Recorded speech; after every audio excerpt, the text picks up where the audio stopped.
1,00,000 మంది శివభక్తులతో కలిసి మహారుద్రాక్ష పూజలో పాల్గొనండి. వెంటనే కాల్ చేసి మీ పేరును నమోదు చేసుకోండి. నమస్తే, నేను రమారావి. మామూలుగా మన జీవితం రెండో మనిషి ప్రమేయం లేకుండా నడవదు.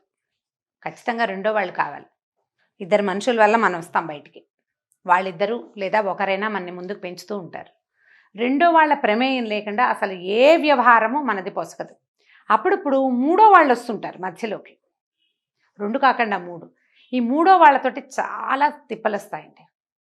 మన వాళ్ళు చూడండి, మూడో కంటి వాడికి తెలియకుండా చేయాలంటారు. మూడో చెవిలో పడకూడదు. మూడో కంటివాడు అనగానే ఇద్దరు మాట్లాడుకునే విషయాన్ని మూడో వాడు విన్నాడా బయటికి వెళ్ళిపోతుంది మ్యాటర్. మూడో మనుషులు మధ్యలోకి వచ్చిన దగ్గర నుంచి తిప్పలేనండి. అది అమ్మ మనము మన మధ్యలోకి, నాన్న మనము మన మధ్యలోకి మూడో మనిషి, నువ్వు నేను భార్యాభర్త వీళ్ళ మధ్యలోకి మూడో మనిషి, తల్లి పిల్లలు తండ్రి పిల్లలు, మూడో వాళ్ళు ఎప్పుడు ఎంటర్ అయినా తిప్పలే, ఎప్పుడు సమస్యగానే ఉంటుంది. చాలా కాలం క్రితం మాలతి చంద్రు గారిది ఒక నావెల్ చదివాను నేను. చాలామంది చదువుంటారు, పుస్తక ప్రియులందరూ మాలతి చంద్రు గారిని అభిమానిస్తారు. నా తెలుగు రచయిత్రుల్లో నాకు హార్ట్ ఫేవరెట్ మాలతి చంద్రు గారే. ఆవిడ పుస్తకాలు చదివి చాలా ప్రపంచాన్ని తెలుసుకున్నాను నేనని అనిపిస్తుంది నాకు. ఆ పుస్తకం పేరు ఆలోచించు. ఒక భార్యాభర్త ఉంటారు కథలో. వాళ్ళు ప్రేమించి పెళ్లి చేసుకుంటారు. మొదట్లో ఒకళ్ళతో ఒకళ్ళు చాలా అన్యోన్యంగా చాలా ప్రేమగా ఉంటారు. క్రమంగా అతను ఒక సంపాదన మీద ఆసక్తి పెరుగుతుంది ఆయనకి. వ్యక్తిగతంగా మంచివాడే, కాకపోతే అతను సంపాదన వైపుకు పరిగెడతాడు. ఆవిడ కొంచెం వెనక్కి తీస్తుంది, తనకి ఉన్నది చాలు ఇలా ఉండాలని భావిస్తుంది. కానీ ఆయన్ని ఒప్పించలేకపోతుంది. అతను కొంచెం బలమైన మనస్తత్వం కలిగిన వాడు. అతను ముందుకు పరిగెడుతూ ఉంటాడు. ఈ పరిగెత్తే క్రమంలో ఆయన బిజినెస్ బాగా ఇంప్రూవ్ చేస్తాడు. ఏ బిజినెస్ అది అంత జ్ఞాపకం లేదు, కథ అవుట్ ఫ్రేమ్ చెప్తున్నాను నేను. క్రమంగా అతనికి తన సెక్రటరీ తోటి స్నేహం ఏర్పడుతుంది. యాక్చువల్గా దాన్ని స్నేహం అంటానికి లేదు, అతని స్నేహము ప్రేమ అన్నీ భార్యతోటే ఉన్నాయి. సెక్రటరీ తోటి బాంధవ్యం, ఒక సంబంధం ఏర్పడుతుంది. కొంతకాలానికి అమ్మాయి ప్రెగ్నెంట్ అవుతుంది. అది మిసెస్కి తెలుస్తుంది. ఆమె దాన్ని హ్యాండిల్ చేయటానికి ఆవిడ పడిన స్ట్రగులు ఎంత అత్యద్భుతంగా రాశారో. ఆమె చాలా కష్టపడుతుంది ఈ మూడో మనిషిని తమ నుంచి పక్కకి తీయటానికి. తర్వాత ఆవిడ అర్థమవుతుంది, కొత్తగా వచ్చిన మూడో మనిషి కాదు, ఈ వ్యక్తే మూడో మనిషిగా మారిపోయాడు తన భర్తే. అతనిలో ఉన్న రెండో ప్రవృత్తే దీనికి కారణమైంది. మగవాళ్ళు కొంతకాలం అయిన తర్వాత మారతారు సంపాదనల వల్ల. ఆడవాళ్ళు జీవితంలో పిల్లలు, పెద్దవాళ్ళు, ఆటుపోట్లు వాటి వల్ల, లేదా వాంటింగ్స్ వల్ల, కోరికల ప్రవాహాలు, రకరకాల అదేదో కావాలి, జీవితంలో ఉన్న హై ఎక్స్పెక్టేషన్స్, వాటి వల్ల కూడా ఆడవాళ్ళు మారుతారు. మగవాళ్ళకి ఇవే ఉంటాయి. ఈ రకాలలో మూడో వ్యక్తిగా అతనే మారిపోయాడని, ఆ అమ్మాయి ఏ రకంగానూ తన జీవితానికి అడ్డం కాదని ఆవిడ తెలుసుకుంటుంది. భర్తని ఇంటిని వదిలిపెట్టేసి ఆవిడ అరవిందో ఆశ్రమం అని జ్ఞాపకం ఉంది నాకు, ఆశ్రమంలో చేరిపోతుంది. ఆయన వచ్చి చాలా బతిమలాడతాడు. బతిమలాడితే ఆమె క్లియర్గా చెప్తుంది అనమాట, ఆ అమ్మాయిని నేను మూడో మనిషిగా భావించట్లేదు, మనిద్దరి మధ్యలోకి వచ్చిన మూడో మనిషివి నువ్వే అని. ఇప్పుడు మూడో వ్యక్తులు సాధారణంగా వీళ్ళందరూనండి మనకి సంబంధ బాంధవ్యాలు కలిగిన వాళ్ళు. మన అమ్మ, మన నాన్న, మన కోడళ్ళు, అల్లుళ్ళు, ఇదంతా ఒక కుటుంబ వ్యవస్థలో భాగంగా నడుస్తుంది. అదే ఇప్పుడు భార్యాభర్తల మధ్యలో మూడో వ్యక్తి అనగానే పిల్లలు, అమ్మా నాన్నలు కాదు. అత్తగారుల వల్ల కొట్టుకుంటారనుకోండి, అయినా కూడా దానివల్ల పెద్ద సమస్య ఉండదు. బయట నుంచి ఎవరైనా ఒక మూడో వ్యక్తి వస్తే అప్పుడు వస్తుంది సమస్య. స్త్రీల వల్ల కావచ్చు, పురుషుల వల్ల కావచ్చు, ఎలాగైనా వస్తూనే ఉన్నాయి. ఇవాళ రేపు ఆ సమస్యలు మనం ఎక్కువ చూస్తున్నాం. అయితే దీనికి రాజీపడి, మూడో వ్యక్తి ప్రవేశానికి రాజీపడి మగవాళ్ళంతే అని సర్దుకునే ఆడవాళ్ళ శాతం ఎక్కువే ఉంది. ఇప్పటికీ ఎక్కువే ఉంది.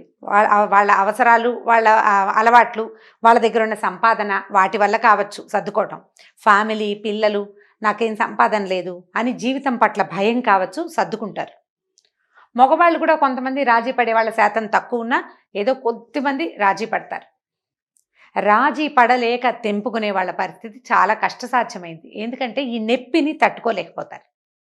నేనేమనుకుంటున్నానంటే, మూడో వ్యక్తి మన మధ్యలోకి వచ్చారంటే వాళ్ళు మూడో వాళ్ళు కాదు, నాలుగో వాళ్ళు. ఎందుకంటే ఈ ఇద్దరు ఉన్నారే తొలి జంట, వీళ్లలో ఒకటిలో నుంచి ఇంకో వ్యక్తి పుట్టేశాడు. కానరాని ఒక మూడవ వ్యక్తి వాళ్ళ మధ్యలోకి రావటం వల్లే ఇంకొక మనిషి మన జీవితాల్లోకి వస్తారు. మనలో నుంచి మనము కాని మరో వ్యక్తికి ఆహ్వానాలు పలకండి, పలకకూడదు.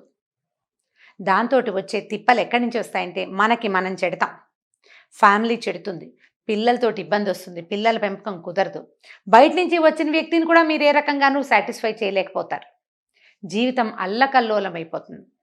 ఈ చెలరేగే విపరీత భావాలని ఆల్రెడీ ఉన్న భాగస్వామితోటి పంచుకోవటానికి ట్రై చేయండి. దానివల్ల ఇండియా విడాకుల ఇండియా కాకుండా ఉంటుంది. దీన్ని సర్దుకునే వాళ్ళు లేరా? ఉన్నారు బోళ్ళంతమంది. 2-3 భార్యలుండా ఉన్న భర్తలతోటి సజావుగా తాపీగా నిదానంగా మాట్లాడకుండా నోరు తెరవకుండా కాపురం చేసేవాళ్ళు ఇంట్లో ఏదో కొట్టుకు చచ్చినా బయట ప్రపంచానికి తెలియదు. కానీ ఎంత స్ట్రగుల్, ఎంత నొప్పి సహిస్తూ ఉంటారండి. ఆ ప్రెషర్ తట్టుకోలేక ఎన్ని రకాల అనారోగ్యాలు వస్తాయో. వాళ్ళ పిల్లల మీద ఈ ప్రభావం అంతా పడుతుందా? హేట్రిట్ మొదలవుతుంది. ద్రోహ చింతన వల్ల వచ్చేది ఈ హేట్రిట్. అయిష్టం తండ్రంటే, లేదా తల్లంటే అయిష్టం, మనుషులంటే అయిష్టం, ప్రపంచం పట్ల ద్వేషం, అలాంటివి వచ్చేస్తాయి. అవి రాకుండా ఉండాలంటే మనలో మూడో వ్యక్తిని పెరగనివ్వకూడదు. ఇద్దరిలో ఇద్దరే ఉండాలి. మూడో వ్యక్తి మన మధ్యలోకి రాకూడదంటే మనలోంచి రెండవ అంటే ద్వంద్వ ప్రవృత్తిని బయటపడనివ్వకూడదు. దానికి ప్రయత్నం చేయాలి. ఇదివరకు కొంచెం మగవాళ్ళ శాతం చాలా ఉండేది, ఇప్పుడు ఆడవాళ్ళ శాతం కూడా కనిపిస్తుంది. దీని మీద మరణాలు, ఆత్మహత్యలు, హత్యలు, రకరకాల దారుణాలకి దారితీస్తున్నాయి ఇవి. ఈ విపరీత ప్రవృత్తి ఎక్కడొస్తుంది? మన దగ్గర ఏది ఉందో దాంతో సర్దుకోలేకపోవటం వల్ల, మొదటే సరిగ్గా సెలెక్ట్ చేసుకోలేకపోవటం వల్ల, సెలెక్ట్ చేసుకుని దాని మీద నిలబడలేకపోవటం వల్ల, మనం దేంతోటి ఉన్నామో దాంతోటి సాటిస్ఫై అవ్వకపోవటం వల్ల, జీవితం మీద చాలా గ్రేట్ ఎక్స్పెక్టేషన్స్ ఉండటం వల్ల. ఇప్పుడు నీకు గ్రేట్ ఎక్స్పెక్టేషన్స్ ఉన్నాయి, ఎందుకు సజావుగా మనం సెపరేట్ అయ్యి మన దారిని మనం ఇంకో కొత్త అడుగు వేయటానికి అవకాశాలు ఉన్నాయి కదా. తప్పటడుగులు ఎందుకు వేయాలి? మనం ప్లెయిన్గా వేయి. నువ్వు ఇది చేయదలుచుకుంటే సాదాగా అడుగులు వేయటానికి ట్రై చేయండి.